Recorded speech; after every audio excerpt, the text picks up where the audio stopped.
नमस्कार दोस्तों, मेरा नाम मनीष अलग है और आज हम डिस्कस करने वाले हैं इन केस अगर आपने लिया है किसी से कैश में लोन और उसकी वजह में दिया था आपने उसको चेक और वो चेक हो गया, अब बाउंस उसने कर दिया है आपके ऊपर केस, तो क्या क्या कानूनी दांव पेच हैं जो हम खेल सकते हैं। ये वीडियो दोस्तों बहुत मज़ेदार होने वाला है। इसके अंदर हम डिस्कस करने वाले हैं 6 एक्ट्स, 14 सेक्शंस और 14 ही केस लॉस मतलब जजमेंट्स इसके पर्टेनिंग। चलिए शुरुआत करते हैं।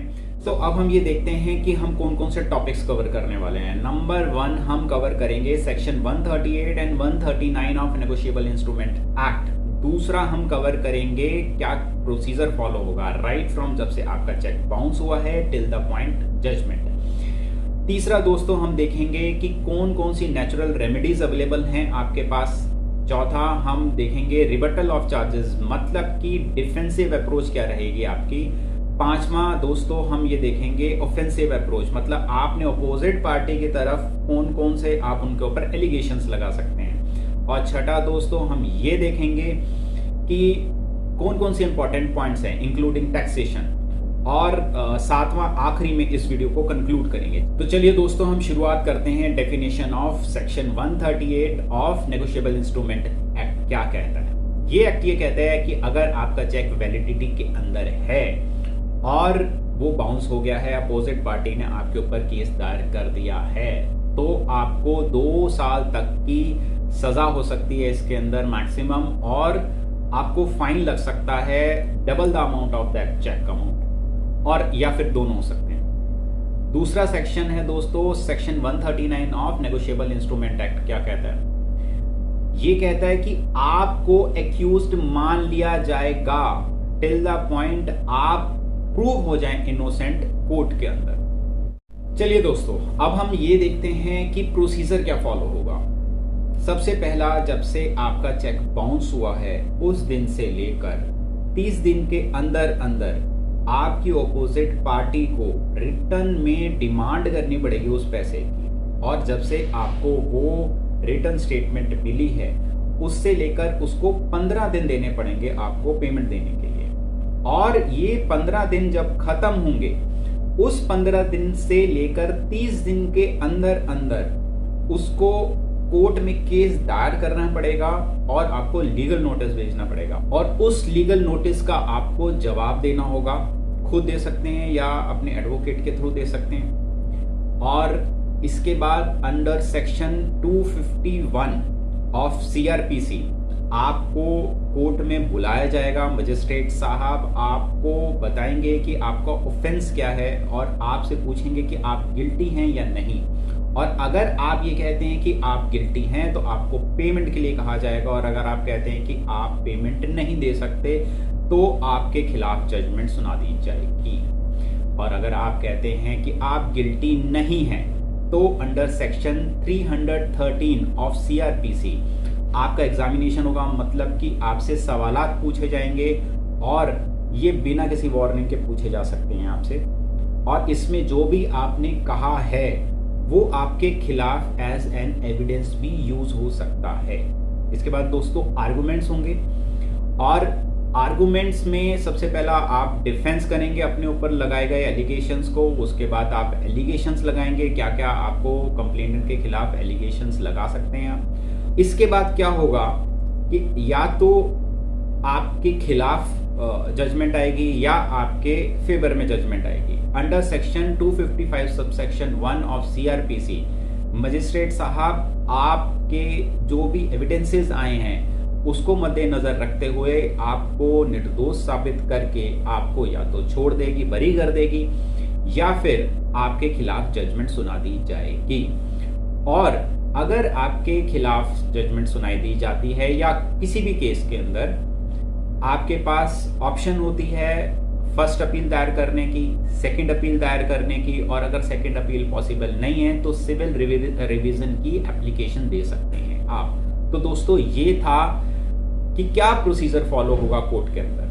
तो चलिए बढ़ते हैं हम अपने तीसरे टॉपिक की तरफ। चलिए दोस्तों अब हम देखते हैं नेचुरल रेमेडीज कौन कौन सी अवेलेबल हैं आपके पास। नंबर 1 कि अगर आप पैसा देने को तैयार हैं, अगर आपके पास मान लीजिए लीगल नोटिस आ गया है और आपकी डेट भी आ गई है और आप विद इंटरेस्ट आप पैसा देने को तैयार हैं, तो कोर्ट आपके केस को वहीं पे बंद कर देगा और आप दोनों पार्टियों की सुने बगैर, इसी के अंदर हमारा केस था meters and instruments private limited versus Kanchan Mehta का केस था, जिसके अंदर एक पार्टी पैसा देने को तैयार भी थी, लेकिन अगला जो अपोजिट पार्टी थी वो पैसा देने को तैयार नहीं थी। वो चाहती थी कि या तो उसे फाइन हो जाए या इम्प्रिजनमेंट हो जाए। इसके अंदर सुप्रीम कोर्ट ने साफ साफ कहा था कि नहीं, आप ऐसा नहीं कर सकते।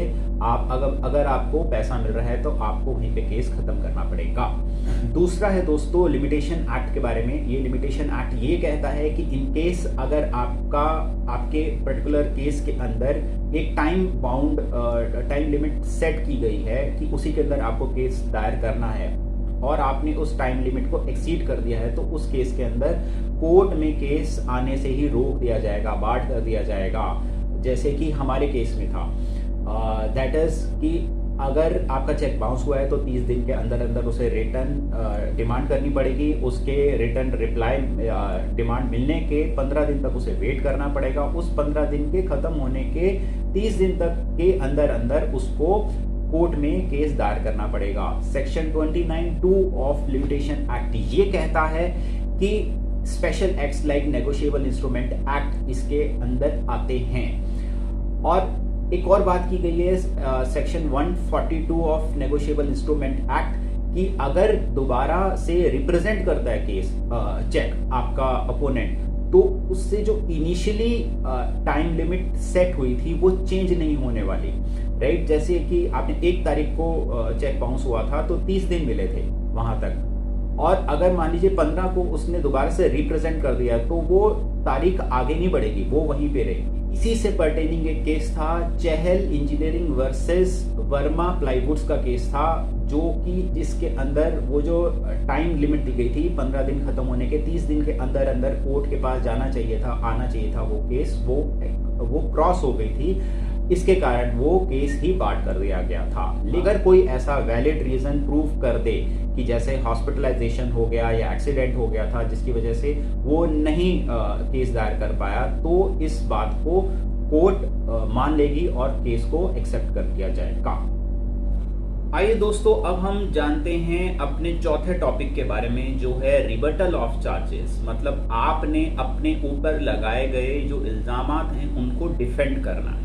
आपके ऊपर बेसिकली 2 इल्जाम हैं, सेक्शन 138 का और section 139 of negotiable instrument act है। इसकी थोड़ी सी हिस्ट्री जान लें। देखिए, बेसिकली ये कोई ऐसा क्राइम नहीं है, सेक्शन 138 नेचुरल क्राइम नहीं है कि आपने वाकई में किसी को चाकू मार दिया है तो आपके ऊपर क्रिमिनल केस चलेगा। बेसिकली ये एक सिविल लायबिलिटी थी जो कि लीगल फिक्शन की वजह से सिस्टम में इसको क्रिमिनल में तब्दील कर दिया गया।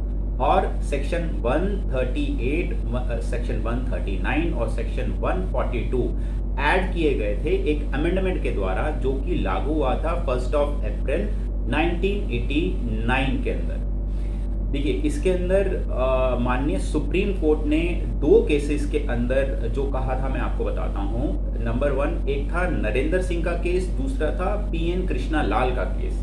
इसके अंदर ये कहा गया था सुप्रीम कोर्ट के द्वारा कि ये ध्यान रखा जाएगा कि एक ऑनेस्ट ड्रॉअर की हरासमेंट नहीं होनी चाहिए, और ये ह्यूमन राइट है बेसिक कि आपकी प्रिजम्पशन ऑफ इनोसेंस होनी चाहिए। आपको प्रिज्यूम करना चाहिए कि आप इनोसेंट हो जब तक आप गिल्टी ना प्रूव हो जाओ, और आपको सजा इसके तहत तभी मिल सकती है जब टू द कोर ये प्रूव हो जाए कि आप ही गिल्टी हैं।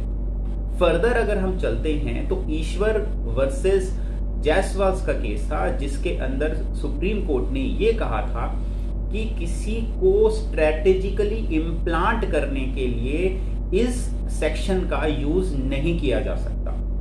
तो दोस्तों, थोड़ा सा अब सेक्शन 138 को और इलैबोरेट जानने के लिए एक और केस डिस्कस करते हैं, जो है कुसुम वर्सेस पीटरसन का।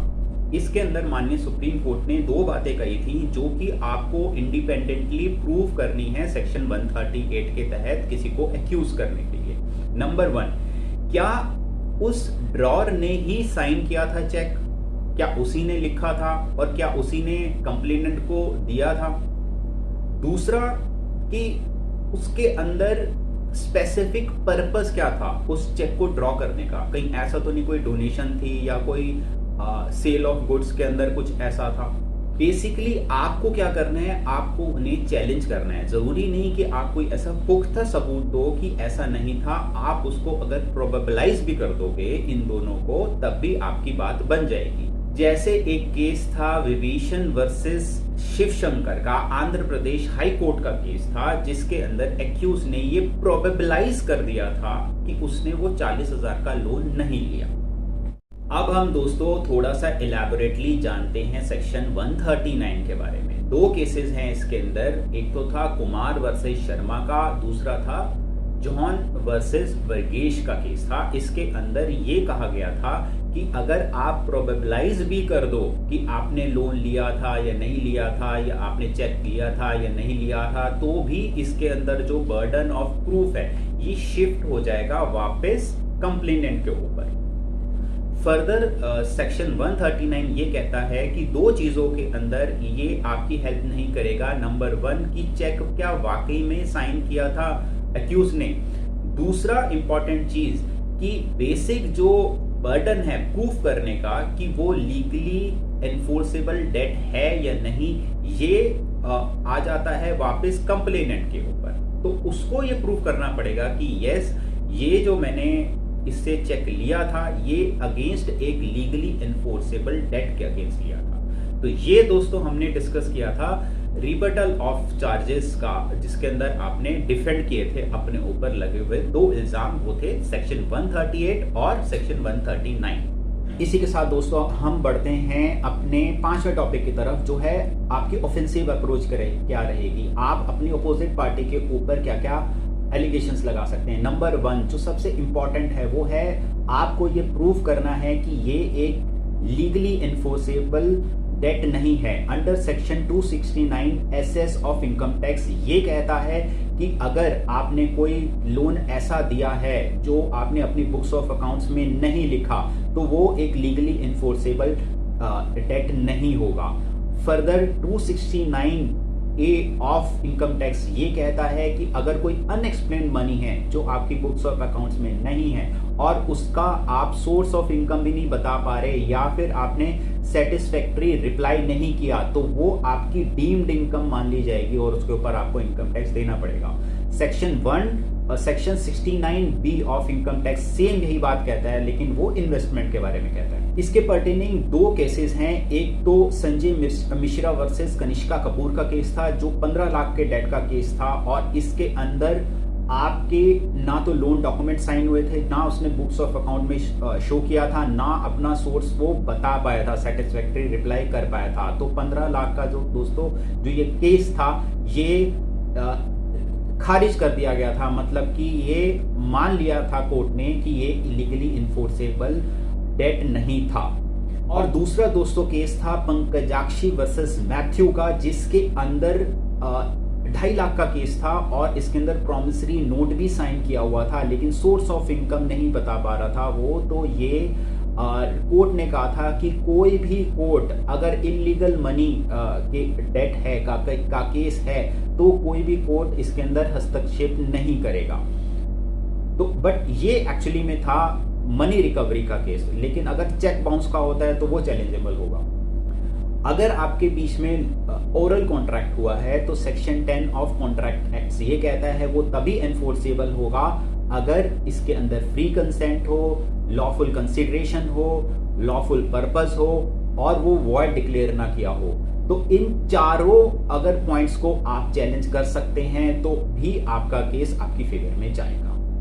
इसके बाद तीसरा हम पकड़ते हैं वो है मनी लेंडिंग एक्ट क्या कहता है। मनी लेंडिंग एक्ट ये कहता है कि अगर किसी इंसान के पास लाइसेंस नहीं है ये करने का, तो वो मनी लेंडिंग की एक्टिविटी में नहीं शामिल हो सकता, और अगर वो होगा तो वो इलीगल होगा। इसी के पर्टेनिंग मारवा वर्सेस काजल का एक केस था जो डिसाइड हुआ था। देखिए मनी लेंडिंग एक्ट जो है वो हर स्टेट का अलग अलग होता है, और इसके अंदर बेसिकली आपको प्रूफ करना पड़ेगा कि जिससे आपने पैसा लिया है वो कमर्शियली लोगों को लोन देता था और उसके पास लाइसेंस नहीं है। फॉर एग्जांपल, अगर पिछले 5 साल के अंदर उसके 20-25 चेक बाउंसेस के केसेस चल रहे हैं तो आप ये बता सकते हैं कि this person is involve in illegal money lending, तो भी आपकी ये बात आपके फेवर में जाएगी।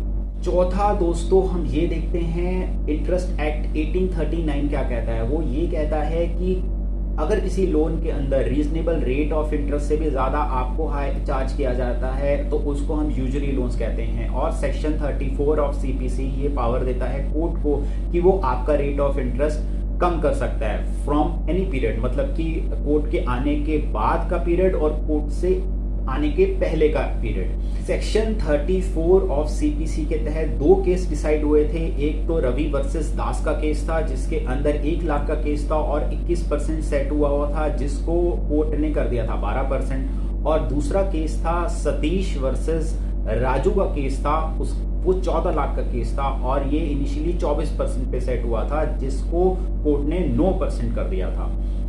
इसके अलावा दोस्तों कुछ स्टेट्स ने अलग से ऐसे एक्ट निकाले हुए हैं जिसके अंदर rate of interest even money lender भी आपको चार्ज नहीं कर सकता। जैसे कर्नाटका का है, अगर उसके अंदर 18% से ज़्यादा किसी ने चार्ज किया तो उसको 3 साल तक की सज़ा और 30,000 तक का जुर्माना हो सकता है। इसी के साथ दोस्तों हम बढ़ते हैं अपने छठे टॉपिक की तरफ, जो कि है आपको कौन कौन से पॉइंट्स का ध्यान रखना है। सबसे पहले कि अगर आपको लगता है कि कुछ ना कुछ गड़बड़ होने वाली है, आपके अकाउंट में पैसा नहीं है और कुछ आपका डिस्कनेक्ट है, तो बेटर है आप पेमेंट स्टॉप करवा दो बजाय इसके कि पेमेंट बाउंस करवाओ आप, क्योंकि उसके बाद आप कुछ कह सकते हैं मैंने पेमेंट स्टॉप इस बारे में करी थी। नंबर 2, जब भी लीगल नोटिस आए आपको उसका जवाब देना है, जब भी कोर्ट बुलाए आपको जाना है। नंबर 3, कभी भी आप फेक विटनेसेस ना खड़े करें, क्योंकि उसके बाद उनकी जब एग्जामिनेशन होगा, क्वेश्चन आंसर्स होंगे, वो उसके अंदर फंस सकते हैं, ये आपके अगेंस्ट जा सकता है। और दोस्तों आपको ये भी ध्यान रखना है, under section 271 DA of income tax act ये कहता है कि अगर आपने 20,000 से ज़्यादा का कैश लिया है तो आपके ऊपर भी पेनल्टी लग सकती है और वो पेनल्टी होती है 100% ऑफ द चेक अमाउंट। मान लीजिए आपने किसी से 5 लाख पकड़े, तो अगर ये प्रूव हो गया तो 5 लाख रुपए आपको भी पेनल्टी लग जाएगी। लेकिन under section 273 of income tax act अगर आप कुछ वैलिड रीजन दे देते हैं कि ये आपने चेक कैश क्यों पकड़ा था, तो इससे आप बच सकते हैं। इसके बाद दोस्तों अगर आपने लोन लिया है, अपने रिलेटिव्स या किसी फ्रेंड से लोन लिया है तो, और बैंकिंग स्टेट मतलब बैंकिंग के थ्रू लिया है, बैंक ट्रांजैक्शन के थ्रू लिया है, तो ये दोनों के हाथ में टैक्स फ्री रहेगा, मतलब इसके ऊपर टैक्स नहीं लगेगा। हाँ, इंटरेस्ट के ऊपर टैक्स जरूर लग सकता है। इसके बाद दोस्तों आखिरी में ये है कि इन केस अगर आपने वो लोन लिया है अपने घर बनाने के लिए या घर खरीदने के लिए, तो भी आपको इसके ऊपर टैक्स डिडक्शन मिल सकती है, प्रोवाइडेड आपने लोन डॉक्यूमेंट रखा हुआ है और इंटरेस्ट की कैलकुलेशन कैसे हुई है, रीपेमेंट की कैसे हुई है, ये आपने रखा हुआ है और बैंक स्टेटमेंट्स रखे हुए हैं। इसी के साथ हमारा छठा टॉपिक खत्म होता है। दोस्तों अब हम बढ़ते हैं अपने आखिरी टॉपिक की तरफ, जो है इस वीडियो को कंक्लूड करना। बेसिकली आपको इन सारी चीज़ों से क्या फ़ायदा होगा। नंबर 1, आपको टाइम मिल जाएगा, 1.5-2 साल जितना भी केस चलता है आपको पैसे देने का टाइम मिल जाएगा। दूसरा, आप अगर इन केस अगर आपके खिलाफ भी आता है तो रेट ऑफ इंटरेस्ट अगर ज़्यादा चार्ज कर रहा है तो आपको रेट ऑफ इंटरेस्ट कम मिलेगा। तीसरा दोस्तों सबसे इम्पॉर्टेंट ये है कि आपको ये कोशिश करनी है कि आउट ऑफ कोर्ट सेटलमेंट करना है इस बात को, और आउट ऑफ कोर्ट सेटलमेंट किसी भी स्टेज पे हो सकता है, राइट फ्रॉम जब से आपको लीगल नोटिस मिला और जजमेंट आने से पहले तक कहीं भी हो सकता है आपका आउट ऑफ कोर्ट सेटलमेंट। आपको अपनी अपोजिट पार्टी को ये बताना है कि भाई साहब देखो 1 लाख का आपका जो लोन है इसके ऊपर, बिकॉज आपने तो कैश में दिया था, आपके पास बुक में एंट्री भी नहीं है, तो आपको इसके ऊपर टैक्स देना पड़ेगा। करीब 33,000 तो आपको टैक्स ही आ जाएगा। इसके अलावा इंटरेस्ट जो इनकम टैक्स चार्ज करेगी, प्लस आपके और भी जो साल हैं, असेसमेंट ईयर्स हैं, वो भी स्क्रूटनी में आ सकते हैं। इसके अलावा आप लीगल फीस भी दे रहे हैं, इसके अलावा आपकी अपॉर्चुनिटी कॉस्ट भी है, मतलब कि आप बिजनेस का भी लॉस कर रहे हैं। तो बेटर है हम आपस में ही बैठ के म्यूचुअली ऐसा कोई अमाउंट हम डिसाइड कर लेते हैं और ये बात हम out of court he settle कर देते हैं। तो दोस्तों आज की वीडियो में इतना ही। मैं मनीष अलग आपसे विदा लेता हूं। और अगले वीडियो में मिलेंगे, तब तक के लिए नमस्कार।